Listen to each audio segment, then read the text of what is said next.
como adoro estos sábados de flojera. Renzo, es miércoles.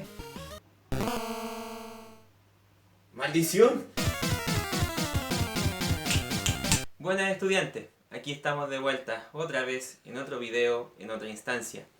Esta vez sí vamos a abordar un tema ligeramente parecido a la clase anterior, y tiene que ver con el tema de los mapas. Justamente la clase pasada vimos el tema de los mapas y dijimos de que existían muchos tipos y que cada uno de ellos tenía diferentes características. Pero los mapas en realidad pueden dar más información de la que ya he hablado. Pueden abordar otro tipo de temas, pueden ser usados en diferentes contextos. Cada mapa de hecho tiene su particularidad y su trabajo en conjunto, de hecho los diferentes tipos pueden hacer de que la información que necesitemos según el territorio geográfico, espacio o paisaje nos sea bastante provechoso. Por lo tanto, la idea de hoy es trabajar los diferentes tipos de mapas que estamos viendo. Así que pongámonos cómodos, ¿ya? Hola amigos estudiantes, es tiempo de que nos pongamos serios. Esta clase consiste en un tema relativamente distinto, pero vinculado con la clase anterior. Lo que vamos a hacer es trabajar con respecto a los tipos de mapas y planos geográficos que existen, ¿ya? Debido a que son de varios tipos, ¿ya? Cuando nosotros tenemos un mapa, yo les mostré en la clase anterior lo que eran los planisferios, ya que son los mapas mundiales que muestran las grandes divisiones, los continentes, los paralelos y los meridianos. Pero ese no es el único tipo de mapa que existe, ¿ya? Mapas hay de varios tipos y de hecho dependiendo del objetivo del mapa, la información que expone va a ser diferente el uno del otro. Por eso, la idea de esta clase es ver cómo son los mapas, qué características tienen y cómo se diferencian los unos de los otros, ¿ya? Qué tipo de información dan y cuando nosotros obviamente nos fijemos en uno de estos mapas, en qué información tenemos que centrarnos, o sea, qué tenemos que observar, qué tenemos que ver para poder entender cada uno de estos mapas. No vamos a trabajar todos los tipos de mapas que existen, sino que vamos a ir viendo los más importantes, ¿ya? Lo importante es fijarse, poner atención, captar las diferencias o los puntos fuertes de cada uno y así vamos a ir entendiendo cómo funcionan las dinámicas de estos mapas. Ahora, los mapas que vamos a trabajar en esta clase son de varios tipos, ¿ya? Vamos a trabajar tres grandes subconjuntos, ¿ya? Y dentro de ellos vamos a ver las diferentes características que existen, ¿ya? Primero vamos a trabajar los mapas físicos, ¿ya? Que son mapas que arrojan una gran cantidad de información y dentro de ellos voy a dar un montón de características. Luego de ello vamos a trabajar los mapas políticos que son similares a los físicos, solo de que la información que se expone es diferente. Y finalmente vamos a ver los mapas temáticos, ya que son mapas también con características similares a los mapas políticos y los mapas físicos, solo que la información que presentan ya es muy diferente de lo físico y lo político, ¿ya? Además son mapas menos comunes, ¿ya? Cuando ustedes vean un atlas o vean una imagen de internet o generalmente un mapa en un teléfono, son generalmente mapas de tipo físico o de tipo político, ya por eso nos vamos a tener harto tiempo en las características porque son los mapas que más se usan. En el caso de los mapas temáticos, estos se van a usar según el objetivo que uno quiera. Por ejemplo, si yo estudio la geografía, voy a estar muy familiarizado, con los mapas climáticos, por ejemplo, los geomorfológicos. Si yo, por ejemplo, estudio algún día arquitectura o ingeniería, por ejemplo, y trabajo en una construcción o en obras viales, voy a trabajar mucho con los mapas urbanos, también con los geomorfológicos. Y si yo me dedico al estudio de la historia, los mapas históricos también son un tema súper importante. Por lo tanto, jóvenes tienen que entender de que mapas hay de muchos tipos y todo va a depender de lo que ustedes quieran estudiar o lo que quieran saber. O sea, según el contexto o la información que yo necesite, voy a necesitar de algún tipo de mapa o de otro, ¿ya? Por eso mismo vamos a ver lo que ustedes están viendo acá en esta diapositiva. Son los que vamos a abarcar dentro de esta clase y vamos a dar las características más o menos de cada uno de ellos. Los mapas de tipo físico son mapas que se dedican a entregar información ligada a la altitud del terreno, ¿ya? Me explico. En esta imagen que están viendo ustedes aquí del continente asiático, lo que se está expresando es qué tan altos son algunos puntos, dónde están los valles, que están acorde a los niveles del mar, y qué zonas son profundas, ¿ya?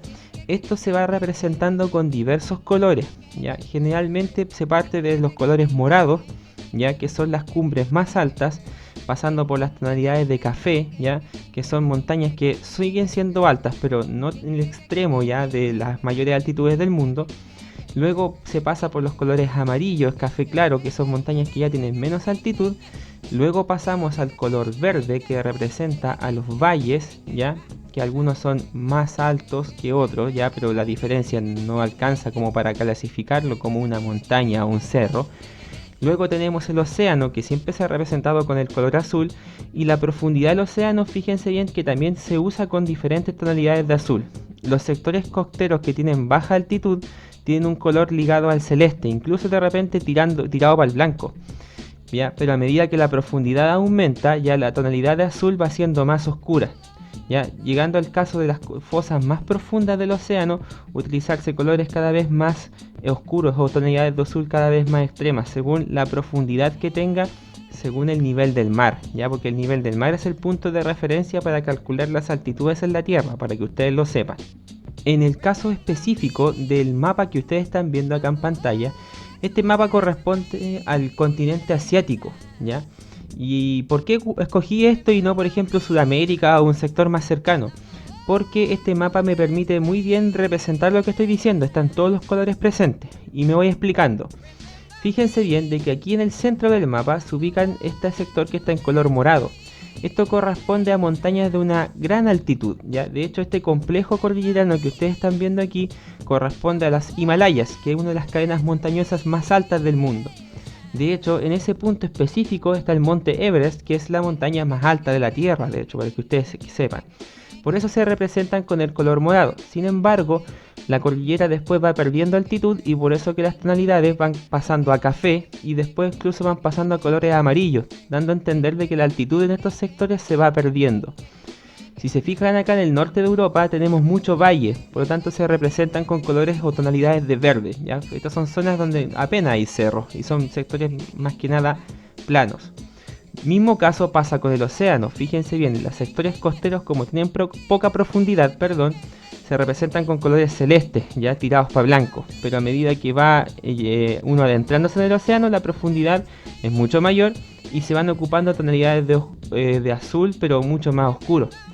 Si ustedes se fijan acá, aquí está la leyenda que se llama del mapa, o el punto de referencia, y si se dan cuenta, por ejemplo, las tonalidades o las van indicando incluso la altitud. Los colores morados representan montañas que están por sobre los 4000 metros y fíjense bien que a medida que se va perdiendo altitud, la tonalidad de café disminuye incluso llegando al amarillo. Sectores verdes para sectores a 0 metros, o sea, en el nivel del mar, para que ustedes vean. Y a medida que aumenta la profundidad, la tonalidad de azul va cambiando. Y esta es la información que principalmente representa un mapa físico, ¿ya? El mapa físico es para ver las altitudes del terreno, ¿ya? Muy importante, es un mapa muy popular. También se utiliza mucho para la cartografía, para los viajes de repente y para identificar zonas que son seguras. Por ejemplo, ante un terremoto o un tsunami, obviamente los sectores de los valles son más peligrosos que los sectores cordilleranos, por ejemplo. Entonces todo eso se utiliza para representar posibles amenazas o para conocer las elevaciones del terreno en caso de inundaciones o cualquier situación que involucre o que sea en base a la profundidad de un terreno o espacio geográfico. Ahora, si no se fijaron bien, o no han puesto atención, o están viendo esta clase en un celular y quizás los colores no se puedan ver bien, fíjense bien acá, a través de las flechas, yo les voy explicando un poquito lo que acabo de decir. Fíjense, morado para las montañas de gran altitud, café para las montañas de una altitud considerable, verde para las tonalidades de valles o sectores de poca profundidad, celeste para los sectores de poca profundidad y una tonalidad azul para los sectores más profundos, ¿ya? Más claro obviamente ya no podría ser, ¿ya? Espero que les quede claro lo que corresponde a un mapa de carácter físico. Y no conforme, aquí tenemos un último ejemplo. Este es un mapa físico pero ya de la Tierra completa, ¿ya? Y si se dan cuenta, ahí tenemos las elevaciones de terreno. Este es un mapa plano, una proyección de Mercator, si ocupamos un poco los contenidos de la clase anterior. Y con esto podemos ver un poco cuáles son las elevaciones de terreno de nuestro planeta. Fíjense bien dónde se encuentran los valles, por ejemplo en esta zona de Estados Unidos y de Canadá, mucho valle por este sector. Pero acá por ejemplo tenemos las montañas rocosas, que son un complejo cordillerano que tienen ellos, ¿ya? Si ustedes se fijan en Sudamérica, por ejemplo, acá están los sectores de Brasil, que están aquí, pero con sectores cordilleranos, pero que no tienen tanta altitud. Y hay sectores de valles, y de hecho incluso se puede ver el río Amazonas, uno de los ríos más extensos del mundo. No el más largo, pero sí uno de los ríos que más territorio abarca. Acá tenemos la cordillera de los Andes, fíjense bien, y acá tenemos Chile y la cordillera de los Andes que ustedes pueden ver siempre durante la mañana o durante el resto del día si miran hacia el este. Y fíjense bien, acá por ejemplo tenemos los sectores de los valles, fíjense bien, cordilleras, ahí tenemos los Himalayas que explicamos recién. Y si se dan cuenta, estas son las virtudes que nos da el mapa físico. Nos permite saber dónde están los valles, dónde están las cadenas montañosas, dónde están los ríos, ya, dónde están los sectores de repente que son de baja altitud, o sea, dónde están las islas. Por lo tanto, nos permite entender un montón de información. Aquí a nivel mundial ustedes lo pueden entender. Ya, vamos a obviar un poco la información de Groenlandia y de la Antártida porque eso lo vamos a dejar para otro video, ¿ya? Acuérdense muy bien de que el sistema de Mercator, tiene un gran defecto, ¿ya? Que es que las distancias se deforman. Fíjense bien, como explica la clase anterior. Ciertos sectores en los polos son mucho más grandes o se ven mucho más grandes de lo que corresponden al centro. Ya. Pero me estoy desviando del tema y pasemos al otro tipo de mapa. Otro tipo de mapa que existe, distinto del físico, es el mapa de carácter político. El mapa político no se enfoca en la geografía ni en la elevación, sino que se concentra en un tema más que nada humano. Por ejemplo, ¿cuál es la preocupación del mapa político? ¿O a qué se dedica? ¿O qué información nos da? Tiene que ver con las fronteras de los países, fíjense bien. El mapa político se concentra mucho en indicarte dónde termina un país, dónde comienza otro y cuánto abarca. Por eso político, porque se dedica más que nada a indicarte los tamaños de los países, los gobiernos, de dónde abarca un gobierno a otro, ¿ya? También se preocupan de las fronteras, indicarte dónde termina un país, cuáles son los puntos importantes, dónde los países terminan, dónde confluyen, por ejemplo. Hay fronteras de repente que se comparten con un país, con dos países o con varios, por ejemplo. Y esa es una información que te entrega el mapa político con mucha facilidad. También se dedican a entregarte información como la posición de las ciudades capitales, ya por ejemplo en el caso de Brasil, Brasilia. Buenos Aires en Argentina, Montevideo Uruguay, Santiago en Chile, Lima Perú, por ejemplo. Y a veces incluso te entrega la información de ciudades que de repente son relevantes según la información que quiera mostrarte el mapa. Te pueden mostrar, por ejemplo, ciudades que tengan más de 1 millón de habitantes o que sean importantes según el tema comercial o el tema geopolítico, ¿ya? Entonces fíjense bien de que es la gran diferencia del mapa político, ¿ya? Se centra más en el tema humano, no tanto en el tema geográfico, no en las cordilleras, sino que donde se concentran los gobiernos, la población. Para que quede más clarito, fíjense bien, con las flechas se entiende mejor lo que quiero decir. Fíjense, los mapas políticos que indican, por ejemplo, la posición de los paralelos, ¿ya? Ahí tenemos la línea del Ecuador, por ejemplo, de los meridianos que se intersectan, la ubicación de los países, las fronteras de ellos, la ubicación de las ciudades, fíjense bien. Y con esto nosotros tenemos este tipo de información. Esa es la gracia de un mapa político, indicarnos más el tema humano, que tiene que ver con los gobiernos, las organizaciones de carácter humana, ¿ya? Para que les quede claro, muy diferente de lo que es el mapa físico, ¿ya? En este caso es el mapa de carácter político, para que quede muy claro. Para que quede aún más claro, aquí les traigo una fotografía de un mapa político, ¿ya? Y en este caso de todo el mundo, como tal cual lo hice anteriormente con el mapa físico. Y si se dan cuenta, ¿qué se dedica el mapa político? A mostrar las fronteras de los países. Fíjense bien, aquí tenemos los países de África, de Europa, de Sudamérica, Centroamérica y así. Incluso a través de estos puntitos se indican las ciudades capitales o las ciudades más relevantes, que uno puede determinar cuáles son los criterios. Pero si se dan cuenta, lo político se dedica netamente al hombre, o mejor dicho, la humanidad inserta en el paisaje geográfico o espacio geográfico. Y esa es la información que nos entrega el mapa de carácter político. Otra vez volvemos con la proyección de Mercator. Les dije yo, es una proyección súper popular, porque es fácil abarcar y es súper portátil, ya es una virtud. Pero de nuevo nos estamos desviando del tema y creo que ya quedó claro cuáles son las diferencias que existen entre los mapas físicos y los mapas de carácter político. En el caso de los mapas físicos, entonces, donde ya vimos las características de cada uno de ellos, ¿qué puedo agregar? Bueno, que son bastante populares de repente los atlas, son muy comunes, de hecho es muy fácil encontrarlos también en los libros de historia, y que también tienen un uso muy prolongado de repente cuando nosotros queremos estudiar, por ejemplo, un parque natural o cuando queremos ir a una atracción que sea netamente ligada a la naturaleza. Por ejemplo, si vamos a un parque turístico o una reserva de la naturaleza, es muy común que encontremos mapas físicos de esos sitios que nos indiquen los lugares de interés, ¿ya? Por lo tanto, ¿y por qué los mapas físicos? Porque son los que indican la elevación del terreno y también nos permiten entender por dónde se debe transitar y por dónde no. Por el otro lado, los mapas políticos son muy comunes, por ejemplo, en los atlas también, ya en los libros, porque nos indican las fronteras, los países, y también aparecen mucho en los mapas turísticos, ¿ya? Por ejemplo, los mapas ruteros que uno, por ejemplo, compra en la estación de benzina. O, por ejemplo, en Google Maps o en Waze, el mapa que netamente se proyecta ahí es un mapa político, porque nos indica las carreteras, las posiciones de las ciudades, las fronteras, los límites regionales. Por lo tanto, se trabaja mucho con el mapa político. Por lo tanto, son elementos que están muy presentes en su realidad. No es algo que sea desconocido. El mapa físico y el político, insisto, son los más populares, los más utilizados. Son proyecciones planas, si es cierto, no son tan cercanas a la realidad como quisiéramos, pero son muy útiles para todas las tareas que nosotros realizamos de forma cotidiana. Ahora, siempre es bueno, cuando yo quiero obtener una información detallada de un terreno, trabajar en conjunto con estos dos mapas. O sea, un buen mapa político me va a dar una ruta, un camino, me va a indicar las ciudades y me va a dar toda esa información que necesito. Y el mapa físico va a complementar con la elevación del terreno y a veces con la biodiversidad, si es que lo tiene. Por ejemplo, puede ser una fotografía satelital que también se puede considerar un mapa físico. Por lo tanto, son mapas que ninguno es mejor que otro, sino de que trabajan de forma complementaria y están más presentes en nuestras vidas de lo que nosotros pensamos. Fíjense bien, ya con los ejemplos que le he dado, ustedes se han dado cuenta de que los mapas físicos o políticos ustedes ya lo han visto. Ya al menos ahora saben diferenciar las características de uno y también saber cuándo es físico y cuándo es político. Bueno, pasamos ahora a los mapas temáticos.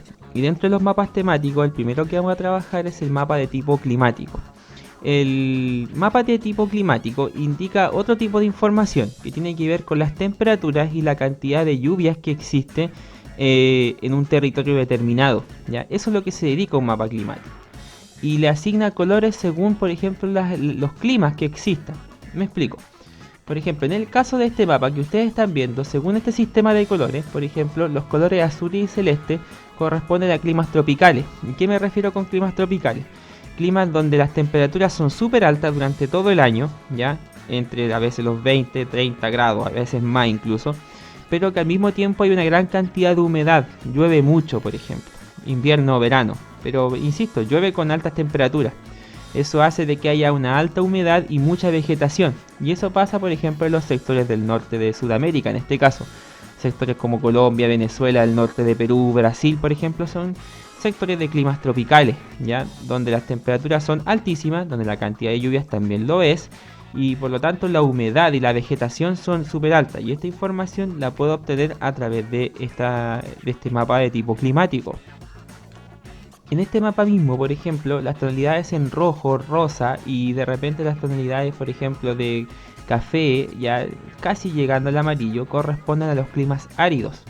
Los climas áridos corresponden a climas donde la humedad es baja, o sea, llueve muy poco, ya una de las 500 por decirlo de una forma, y por eso mismo hay muy poca vegetación, el clima es súper seco, es como lo que también le llamamos el clima desértico, ya, en donde, por ejemplo, durante el día tú tienes altas temperaturas, pero no tienes lluvia, no tienes humedad durante todo el año, por lo tanto la vegetación en estos territorios es súper escasa.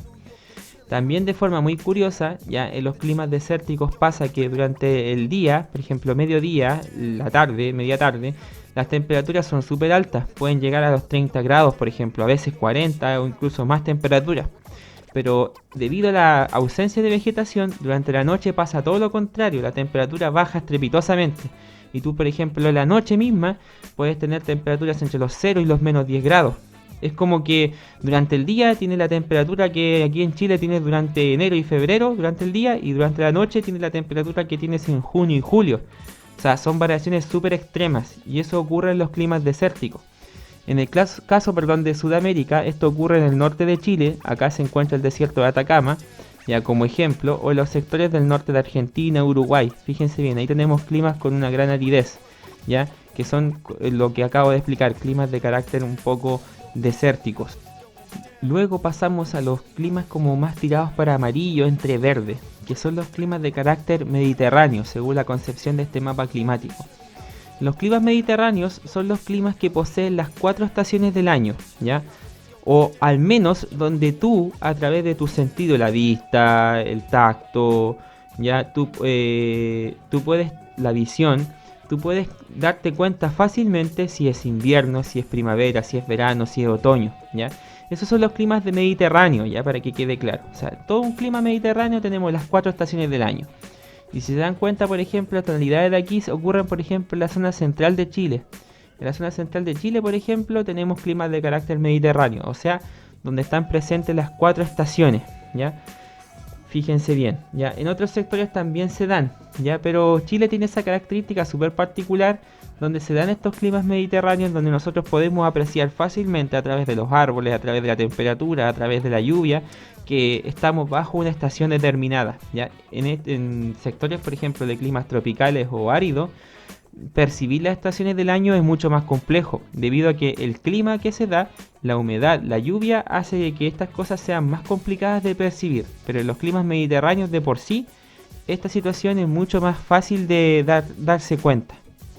Luego tenemos los climas, por ejemplo, fríos, pampeanos, oceánicos, ¿ya? Que son climas que debido a la cercanía del océano o debido a que se encuentran mucho más al sur y de por sí más cerca a lo que es el sector del polo sur, ¿ya? Existe una variación climática importante.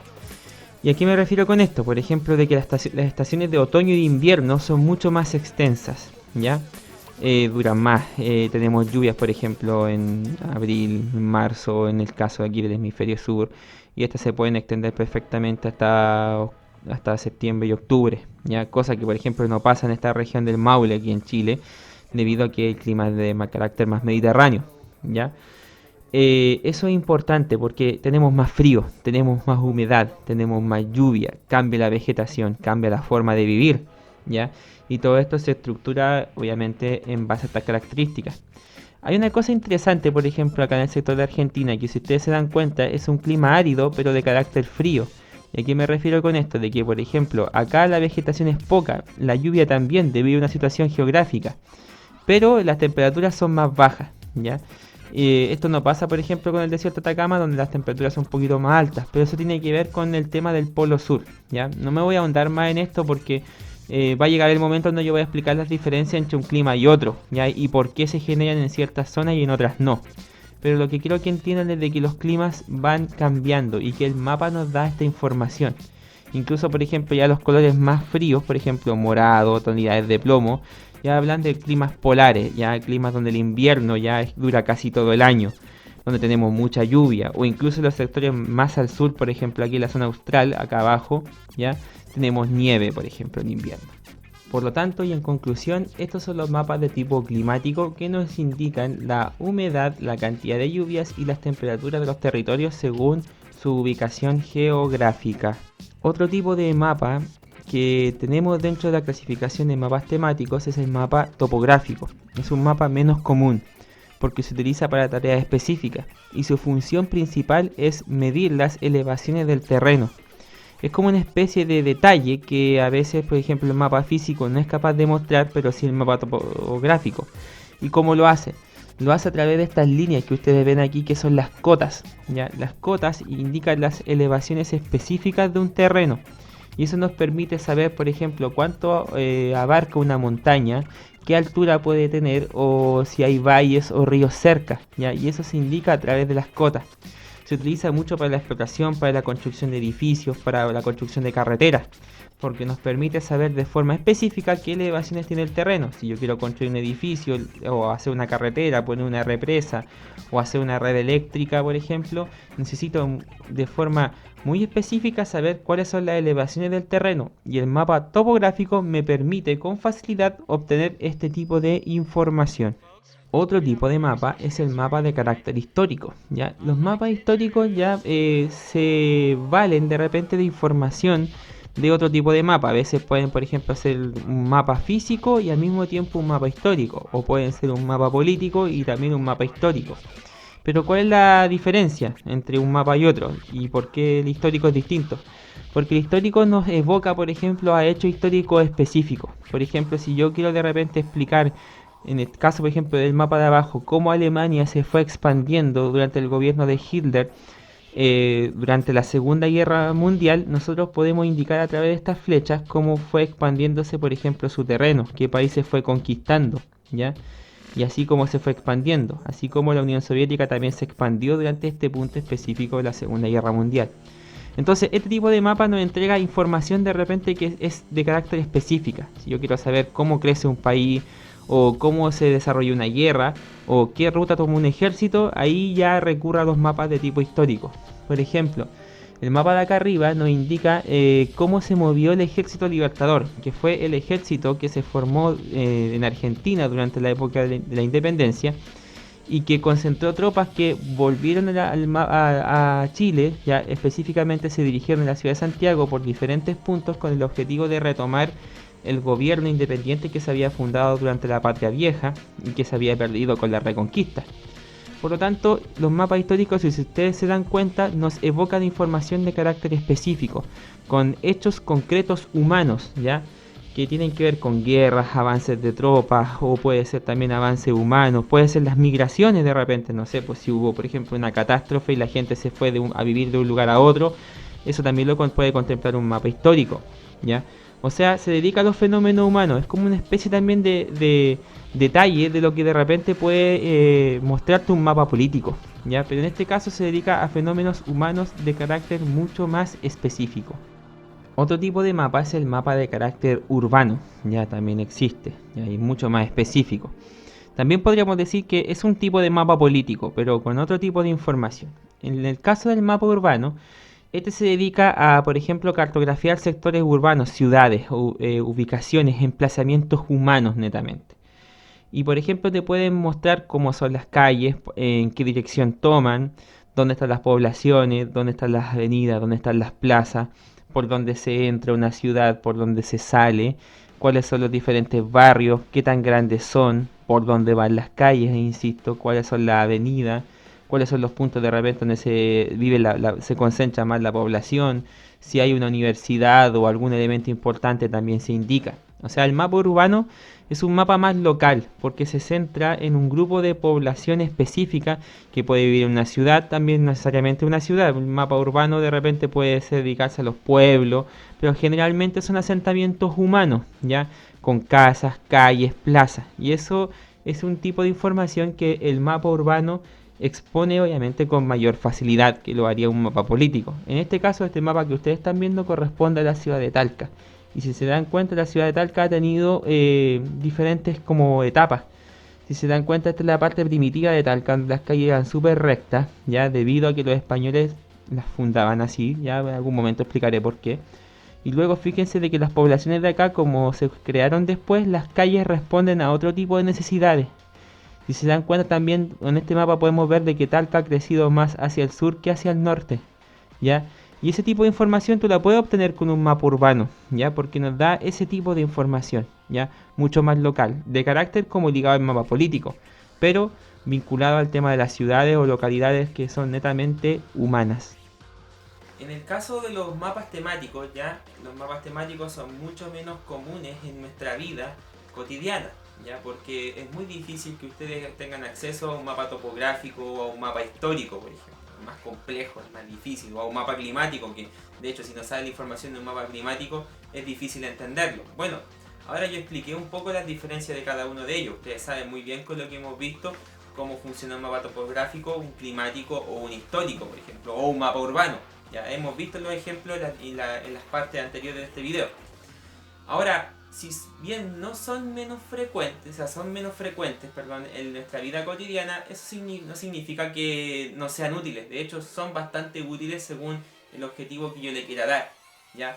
Están muy presentes en las profesiones de repente. Por ejemplo, ustedes si se dedican a ciertas profesiones van a interactuar mucho con algunos de estos tipos de mapas.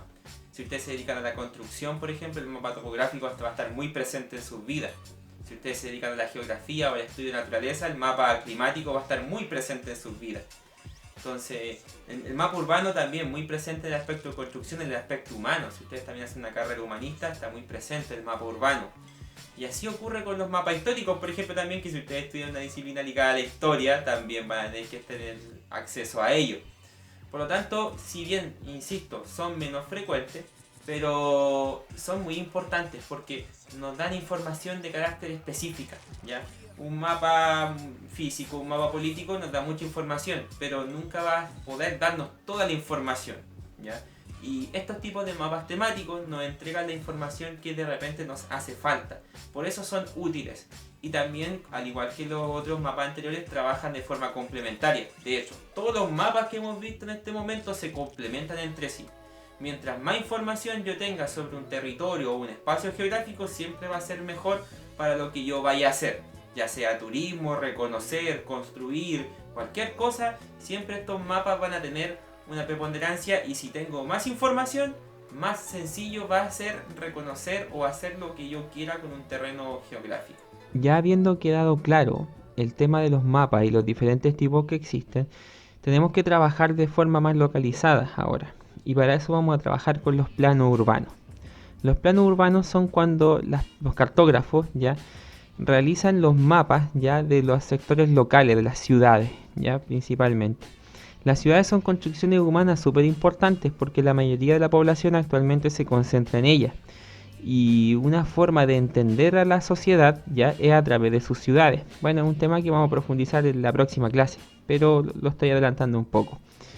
Y para poder entender cómo las ciudades se desenvuelven, tengo que estudiar las formas que tienen las ciudades. Ya, es súper importante, yo puedo saber cómo se desenvuelve una población a través de la forma que la ciudad tiene.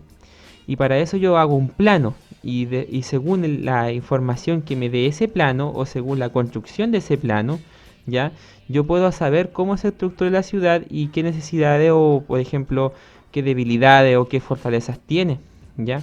Incluso actualmente, si yo quiero fundar una ciudad, si quiero construir una población, puedo utilizar estos tipos de planos, ya, porque son diferentes el uno del otro, ya, y puedo construirlos como yo quiera, ya. Por ejemplo, si yo quiero que tenga una forma, si yo quiero que una calle pase por tal punto, si yo quiero que una plaza esté en tal lugar, yo ocupo estos planos urbanos y de esta forma yo diseño ya una ubicación humana y así yo puedo después estudiarla, definirla o simplemente acomodarla.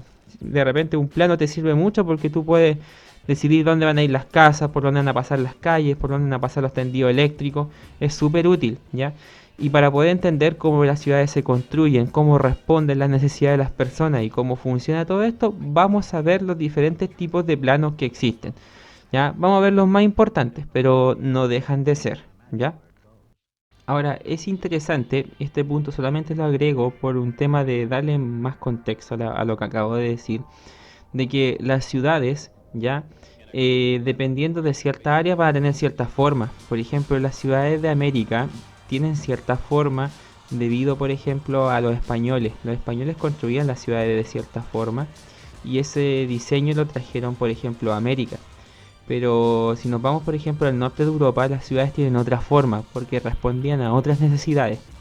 Y si me voy al mundo árabe o a Asia, las ciudades tienen otra forma muy distinta, ¿ya? Y todo esto tiene que ver con el hecho de que la construcción humana, la ciudad, responde a las necesidades. Por lo tanto, la forma, ¿ya?, de hacerlas responde a una cosa netamente de gustos, de tendencias o de repente de comodidad, ¿ya? Para que quede un poquito más claro, con los planos urbanos, ¿ya? Los diferentes tipos son los siguientes, los vamos a ver ahora.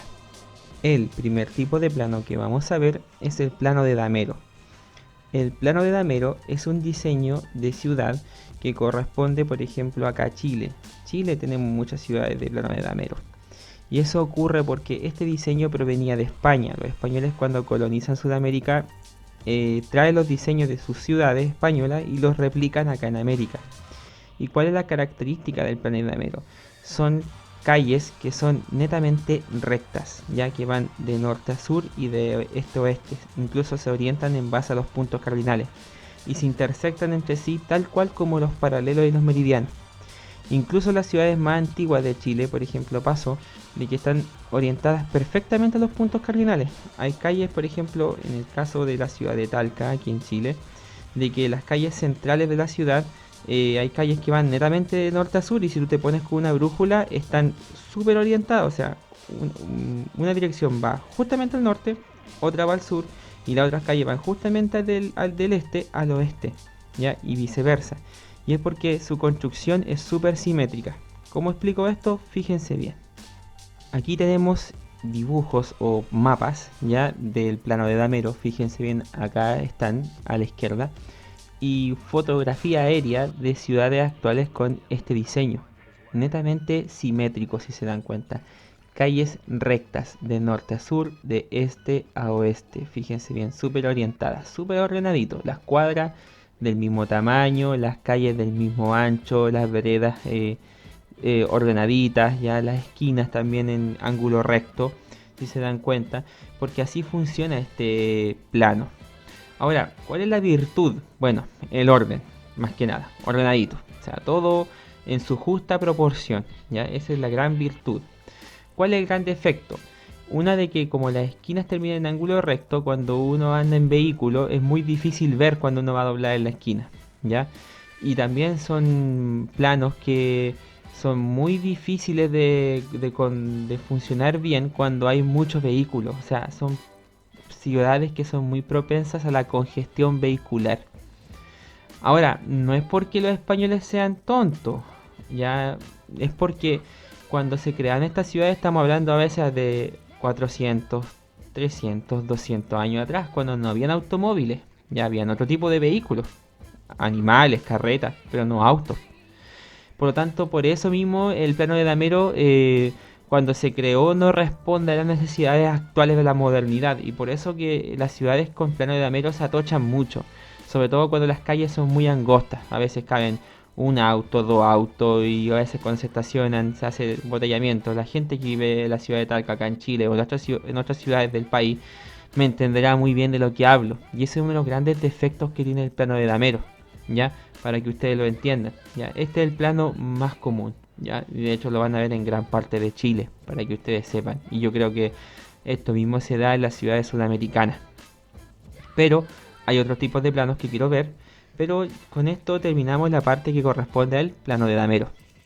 Otro tipo de plano que existe en el mundo, y ahí que hay ciudades en base a esto, es el plano radiocéntrico, ¿ya?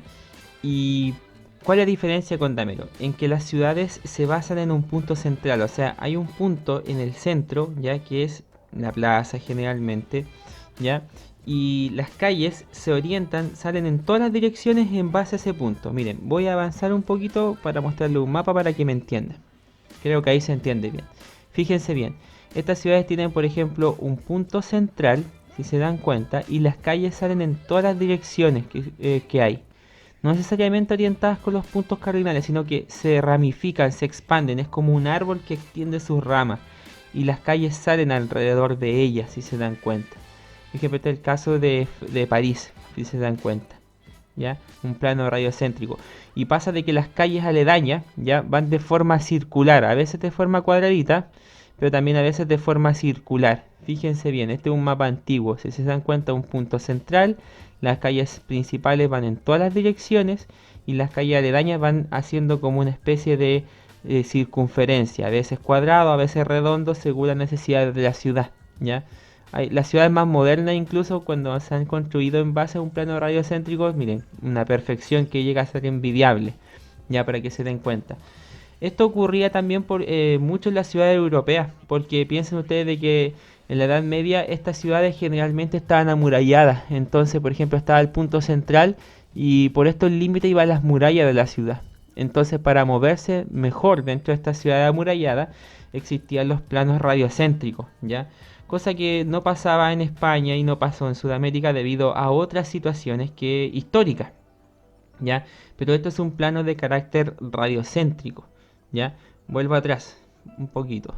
Ahora, ¿cuáles son las grandes virtudes? Primero que todo, que ubicarse en el centro de la ciudad es súper fácil porque como que todas las calles tienden a ir hacia la zona central. Entonces, por ejemplo, si tú quieres ubicar la plaza, no te cuesta llegar, porque todas las calles en rigor van para allá, las calles principales. Entonces ubicarse no es complicado. También de repente con el tema de la congestión vehicular es mucho más sencillo porque las calles principales van en diferentes direcciones y de repente es mucho más fácil moverse dentro de ellas. ¿Qué es lo negativo? Lo negativo tiene que ver con el tema de la ubicación, porque de repente, por ejemplo, moverte por las calles aledañas puede resultar confuso, sobre todo si tú no eres muy propenso a ubicarte o no conoces la ciudad. De repente moverse por estas calles puede ser complicado si no conoces. Ya, moverse por las calles aledañas, por las principales no debe ser tan difícil.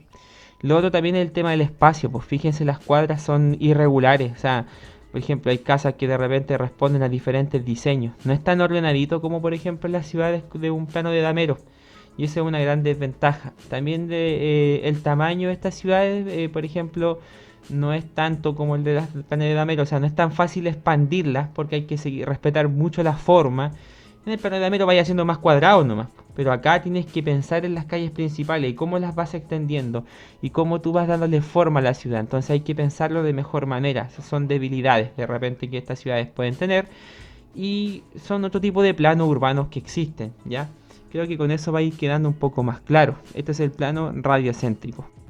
En el plano lineal, como dice la diapositiva, es un diseño mucho más simple.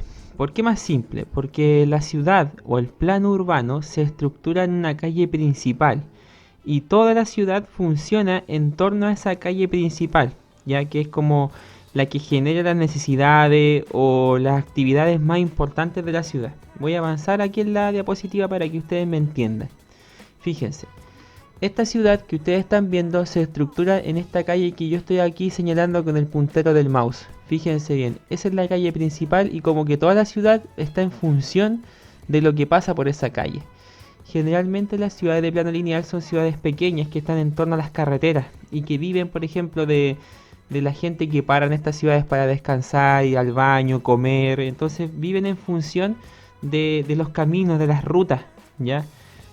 Ahora, puede ser que sea una construcción moderna, pero no tanto, porque muchas ciudades se estructuraban en base a eso, a la ruta de los viajeros, o simplemente por los pasos más importantes, y la gente vive más que nada del comercio. Aquí hay como una combinación, porque también la ciudad está estructurada como en un plano de damero, porque tiene calle aledaña, pero insisto, la actividad comercial se centra en esta calle principal que ustedes están viendo, y por eso se llama plano lineal, porque respeta la calle, fíjense bien.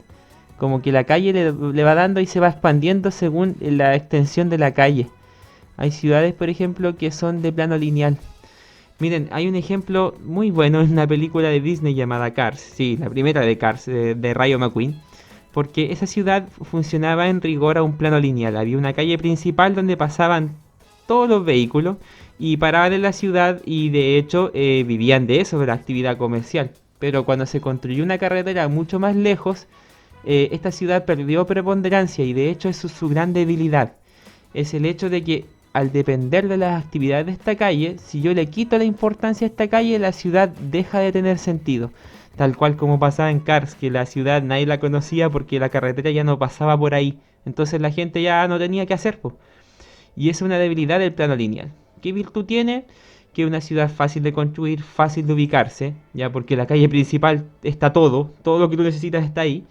Y también porque son generalmente ciudades pequeñas, por lo tanto su ubicación es súper sencilla. Ya es fácil llegar a ella, es fácil salir de ellas y como hay poca población, la congestión vehicular siempre es bastante baja. Ya, este es el plano de carácter lineal.